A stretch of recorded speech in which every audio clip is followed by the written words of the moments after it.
Hey guys, it's Evil Professor with you. Today we're going to have a look at Dead-Pool from X-Men Origins Wolverine. It's the part of the comic series. As we see here, it's Dead-Pool not looking like Baraka. He doesn't have his mouth sewn shut.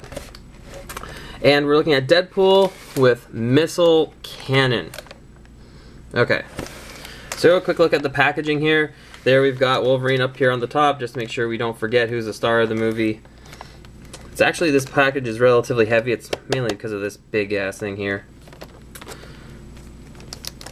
Let's see what else we got. Okay, the back. So there we can see our friend Wade Wilson, how he'll look when he's actually using this thing. And then some other figures on the back. Well, we've got Wolverine, or sorry, Weapon X. So we've got a naked Wolverine, or close to it, in the chamber, I think, where he was getting his adamantium. Blob and Sabretooth, part of the comic book series line. Looks like a 2-pack, and then we've got Logan, you can't see it too well, on his motorcycle. So they decided they needed to sell more of these toys, and what better way to do it than give them a gimmicky accessory. And our friend Dead-Pool here gets a missile cannon, which seems kind of odd. I think they just needed to reuse Dead-Pool, so they thought, hey, what can we use? A missile cannon. Yeah, sure, okay. So we're going to get into this in a second. We're going to have a look at the Dead-Pool in this overly large, not particularly wonderful cannon, and we'll see how this figure stacks up. So just hold on 1 minute and we'll get him out of the package and we'll see how he is. We are back and we are still looking at Dead-Pool from X-Men Origins Wolverine. This is the, I guess we'll say, the deluxe figure that comes with an accessory of some kind. And we're going to have a look at Wade Wilson here himself. Hey, he's holding his swords, that's awesome. So just a quick look at the mold for this figure. We're gonna get rid of these. Okay. So his head is again following, much like the last one, his head is following similar to the way he looks in the comic books. He's got the little point on the back of his head. The mold itself, you know, not too bad. Actually, it's pretty good. It's very highly detailed.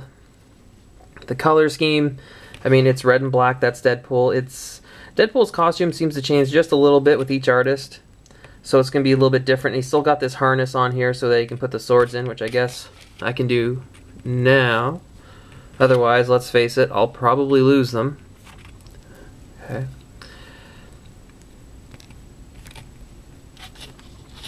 Altogether, not too bad. Now, in terms of articulation, the head does turn all the way, but you notice it's not on a ball joint. If we look at it in profile, he's, you know, kind of looking down a little bit. You cannot really change that without trying to move his whole torso up.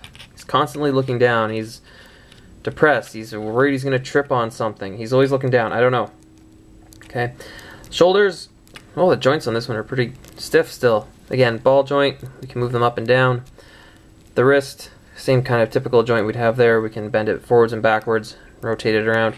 And the wrist, rotate all the way around. Now again, it seems to be my pet peeve with this scale of figures. His rotation in the torso comes up towards the rib level here. That's where you turn, nothing actually at the waist. The legs, the hips, well, again, pretty typical of this scale of figure. It's on that ball joint, so we can move it all the way around and up and down. Whoa, that would hurt. Okay, we can do all these things. The knee, there's 2 joints, so we got the full bend that way. Interestingly enough, it doesn't rotate at all, which is pretty common in this scale to have the rotation there as well. The ankle, we can rotate this all the way around and we can move it back, ooh, maybe a little bit. There we go. Thought I was going to break it there. And back. So his articulation is not too bad. In fact, it's pretty good. Not too difficult to stand either. Not sure why. The plastic is a little soft, but decently sturdy. It's not too bad. There we have the Merc with the mouth. So the thing that makes this Dead-Pool special, as opposed to the last one, is it comes with this thing. Now, I had to put it together. I forget where all the parts came off. I don't know if I'll be able to get that back in. There we go. Okay. So he has this large missile launcher, and originally I thought this was actually kind of silly. Why would Deadpool have something like this? But on the other hand, I have to admit, it is something that Deadpool might show up with, and it would be painted in his own colors. So I guess these side bits are extra missile launchers. They kind of look like it. It's got the two legs here so it can stand up when Deadpool is in it. We've got two missiles here. We'll see what those can do in a second. The firing mechanism is on the side here, if we can see that. And then we have this top bit which we can move, which is going to be, I guess, his sights, his scope. I guess that's supposed to be part of the scope as well. And this back piece is really just to give it a little bit of counterweight. So let's see if we can stuff Deadpool in this. I did it once before. I should be able to do it again. Ugh. There we go. I don't know if his arms are going to stick out or not. Got his arms in there. Actually, if we look, can we see that? I don't know if we need to adjust my light. Just by his one leg there. There's actually supposed to be handles to try to make it look like he's holding on to the thing. Whoops. Ugh, I don't care. So, let's see if we can put this thing close enough. So there we have it. We've got Deadpool in his cannon. Maybe that's why he's supposed to be looking down, trying to look through his targeting thing.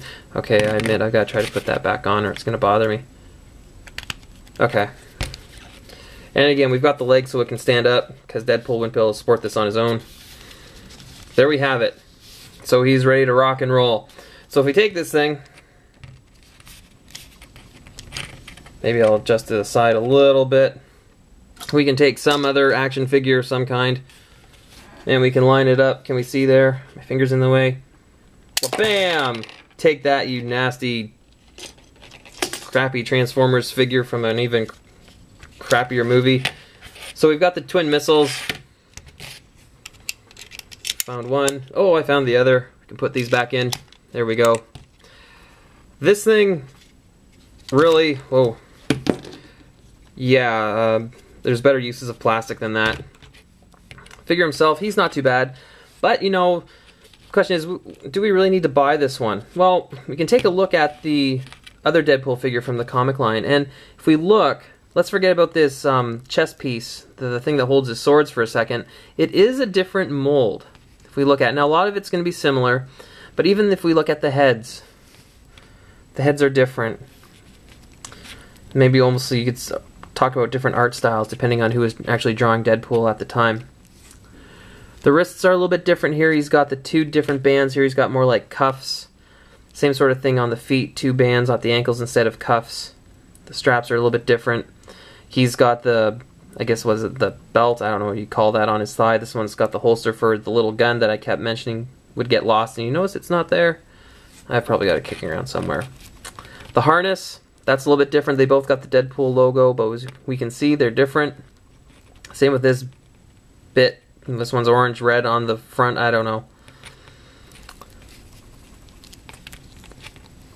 Holsters for the swords. Holster, is that the right phrase? Sheath, that's probably better. A lot more detailed on this one. I gotta say I like this a lot better than the ones on this one. Swords themselves. Well, it's hard to see on the camera. Actually, they are a little bit different. The handles are a little bit different. This one's got more of a pointy edge than this one. So, I guess what it comes down to is, do you need to pick this Deadpool up? Well, you know what, if you got this one, maybe not, but I do have to say I like this figure. Besides the fact I bought it for $5, which is cheaper than what this one originally was. I have to say I like this figure, and it's partly because I like Deadpool. So whenever I see a Deadpool figure, I am compelled to buy it. This is a pretty good one. My only gripe is that the head face is down. He can't make him look just straight up. I'm probably going to break it if I keep trying. So, if I had to give this Deadpool figure a subjective grade, I would give this one a B+. Not quite an A. Why? Because the thing with the head facing down just irritates me. Why this couldn't have just been on a regular ball joint, I don't know. But if you see this one being cleared out at, you know, your local toy store or big box store, I would think it'd be worth picking up. I bought it on a whim because it was $5, and actually I'm quite happy with it. It's a solid figure.